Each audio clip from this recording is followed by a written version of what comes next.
Once, in a kingdom wrapped in gold and pride, there ruled a king named Aldrin. His palace walls glittered brighter than the sun, yet his people lived in cracked houses and counted grains of rice before each meal. King Aldrin wanted more. Every harvest, he doubled taxes.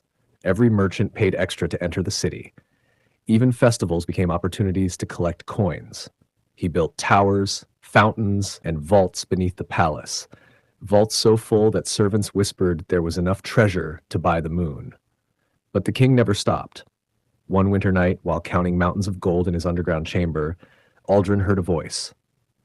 "Do you know how much is enough?" The king turned sharply. Nobody, only rows of treasure. He dismissed it as exhaustion. The next night, the voice returned. "How many coins does one life require?" The king ordered guards to search every corner. They found nothing. On the third night, the torches died. Cold spread through the vault. Then a figure appeared. A pale man in torn royal robes stepped from the shadows. His face looked old and empty, yet strangely familiar. "Who dares enter my treasury?" Aldrin shouted. The figure bowed. "I was once king here." Aldrin laughed. "Impossible. My family built this kingdom."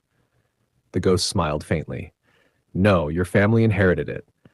The air grew colder. The ghost raised a transparent hand, and suddenly the walls vanished.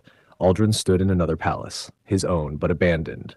Dust covered the throne. Vines climbed the walls. His statues had fallen. "Where are my people?" Aldrin asked. The ghost answered, "They left." The scene changed. Aldrin saw his treasure vault, broken open, gold scattered and worthless, his name carved into stone, then crossed out. "No," Aldrin whispered. Again the world shifted. Now he stood before a line of kings, dozens of them. Some wore crowns, some wore armor, some carried books, but all were dead. Each held empty hands. One stepped forward. "I conquered lands." Another said, "I built cities." A third said, "I collected mountains of gold." They opened their palms. Nothing remained. The ghost looked at Aldrin. "You gather what cannot stay and ignore what could remember you." Aldrin tried to speak but found no words. The ghost brought him to one final place, a tiny village. Children played, old people sat together. The houses were simple, but at the center stood a statue, not of a rich king, but of a ruler feeding the hungry. The inscription read, "He gave, so we remembered." The ghost turned. "Tell me, King Aldrin, which statue would you choose?" When Aldrin opened his eyes, he was back in the vault. Morning had arrived. His guards found him sitting silently among the gold. That day, the king ordered half the treasury opened. Taxes were lowered. Granaries were shared. Schools and roads replaced monuments. Years passed. The people began to speak his name with warmth instead of fear.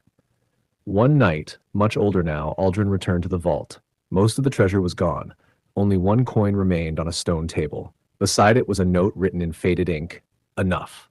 And from somewhere in the darkness, a quiet laugh echoed once, then disappeared forever.